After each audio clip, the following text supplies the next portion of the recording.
ಸ್ವಾಗತ. ನಾನು ಚಂದ್ರಕಲಾ ನೂತನಗೌಡ. 75 ವರ್ಷದ ಮುದುಕ ಮಾವನಿಗೆ ಜಾಮೀನು. ಸೊಸೆ ಮೇಲಿನ ಲೈಂಗಿಕ ದೌರ್ಜನ್ಯ. ಮನೆಯೊಳಗೆ ನಡೆದಿದ್ದು ಏನು ಗೊತ್ತಾ? 6 ವರ್ಷದ ಬಾಲಕಿ ಮೇಲೆ 75 ವರ್ಷ ವೃದ್ಧನಿಂದ ಲೈಂಗಿಕ ದೌರ್ಜನ್ಯ.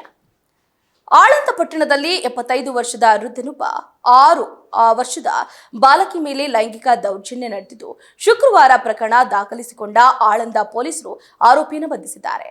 ಪಟ್ಟಣದ ಸನ್ನಿ ಮೌಲಾದ್ಪುರ್ದಲ ಬಂಧಿತ ಆರೋಪಿಯಾಗಿದ್ದು, ಮನೆ ಸಮೀಪದಲ್ಲಿ ಆಟ ಆಡ್ತಿದ್ದ ಬಾಲಕಿಯನ್ನ ತನ್ನ ಮನೆಗೆ ಕರೆದುಕೊಂಡು ಹೋಗಿ ಬಾಲಕಿಯೊಂದಿಗೆ ಅನುಚಿತವಾಗಿ ವರ್ತಿಸಿ ಲೈಂಗಿಕ ಕ್ರಿಯೆಗೆ ಮುಂದಾದಾಗ ಬಾಲಕಿ ಗಾರಬೇರ್ಗೊಂಡಿದ್ದಾಳೆ.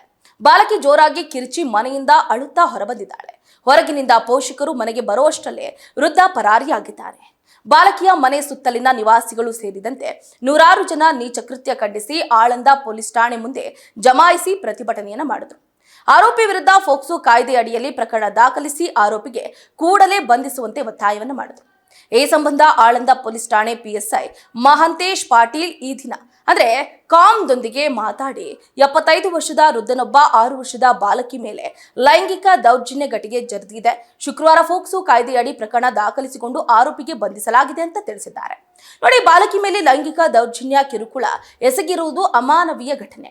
ಆಳಂದ ತಾಲೂಕಿನಲ್ಲಿ ಇಂತಹ ಘಟನೆಗಳು ಪದೇ ಪದೇ ನಡೀತಾ ಇದೆ ಅಂತ ಖಂಡಿಸಿ ಈ ಕುರಿತು ಪೊಲೀಸ್ ಇಲಾಖೆ ಎಚ್ಚೆತ್ತುಕೊಂಡು ಮಹಿಳಾ ಸುರಕ್ಷತೆ ಕುರಿತು ಹೆಚ್ಚಿನ ಜಾಗೃತಿಯನ್ನ ಮೂಡಿಸಬೇಕು ಅಂತ.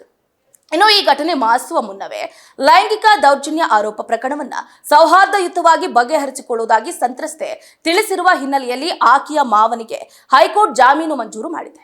ಇನ್ನು ಪ್ರಕರಣವನ್ನ ಸೌಹಾರ್ದಯುತವಾಗಿ ಬಗೆಹರಿಸಿಕೊಳ್ಳುವುದಾಗಿ ಸಂತ್ರಸ್ತೆ ತಿಳಿಸಿರುವ ಹಿನ್ನೆಲೆಯಲ್ಲಿ ಪದೇ ಪದೇ ಲೈಂಗಿಕ ದೌರ್ಜನ್ಯ ಆರೋಪ ಎದುರಿಸ್ತಾ ಇದ್ದ 75 ವರ್ಷದ ಮಾವನಿಗೆ ಹೈಕೋರ್ಟ್ ಜಾಮೀನು ಮಂಜೂರು ಮಾಡಿದೆ.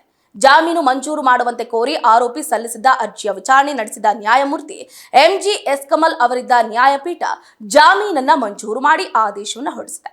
ಸಂತ್ರಸ್ತೆಯಿಂದ ಪ್ರಮಾಣ ಪತ್ರ.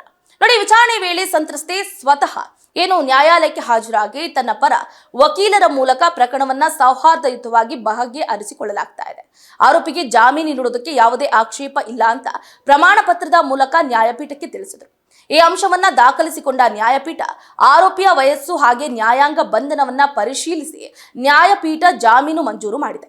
ಅಲ್ಲದೆ 1 ಲಕ್ಷ ರೂಪಾಯಿಗಳ ವೈಯಕ್ತಿಕ ಬಾಂಡ್, ಅದೇ ಮೊತ್ತದ 2 ಸ್ಥಳೀಯ ಶೂರಿಟಿಗಳನ್ನ ಸಲ್ಲಿಸುವಂತೆ ಷರತ್ತುಗಳನ್ನು ವಿಧಿಸಿದೆ.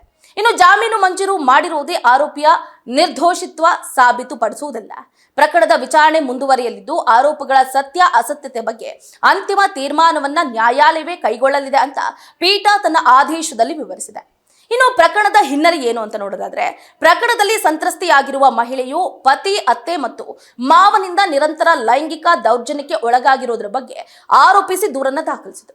ಈ ಸಂಬಂಧ ಮಾವನ ಅತ್ತೆಯ ಕುಟುಂಬಸ್ಥರ ವಿರುದ್ಧ ಕ್ರಿಮಿನಲ್ ಪ್ರಕರಣ ದಾಖಲಾಗಿತ್ತು.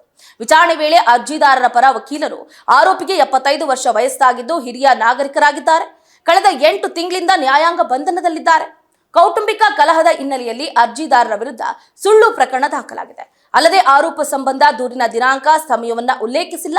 ಘಟನೆಗೆ ಪ್ರತ್ಯಕ್ಷ ಸಾಕ್ಷಿಗಳಿಲ್ಲ. ಆದ್ರಿಂದ ಅರ್ಜಿದಾರರಿಗೆ ಜಾಮೀನು ಮಂಜೂರು ಮಾಡಬೇಕು ಅಂತ ಕೋರಿದರು. ಇದಕ್ಕೆ ಆಕ್ಷೇಪಿಸಿದ ಸರ್ಕಾರದ ಪರ ವಕೀಲರು ಅರ್ಜಿದಾರರ ವಿರುದ್ಧದ ಆರೋಪ ಗಂಭೀರ ಸ್ವರೂಪವಾಗಿದ್ದು ಜಾಮೀನು ನಿರಾಕರಿಸಿ ಅರ್ಜಿಯನ್ನ ವಜಾಗೊಳಿಸಬೇಕು ಅಂತ ಪೀಠಕ್ಕೆ ಮನವಿ ಮಾಡಿದರು.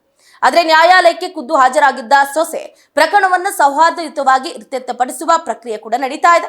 ಅರ್ಜಿದಾರ ಆರೋಪಿಗೆ ಜಾಮೀನು ನೀಡುವುದಕ್ಕೆ ಅಡ್ಡಿ ಇಲ್ಲ ಅಂತ ತಿಳಿಸಿದ್ದಾರೆ. ಈ ಅಂಶ ದಾಖಲಿಸಿಕೊಂಡಂತಹ ನ್ಯಾಯಪೀಠ ಆರೋಪಿಗೆ ಜಾಮೀನನ್ನ ನೀಡಿರುವಂತದ್ದು.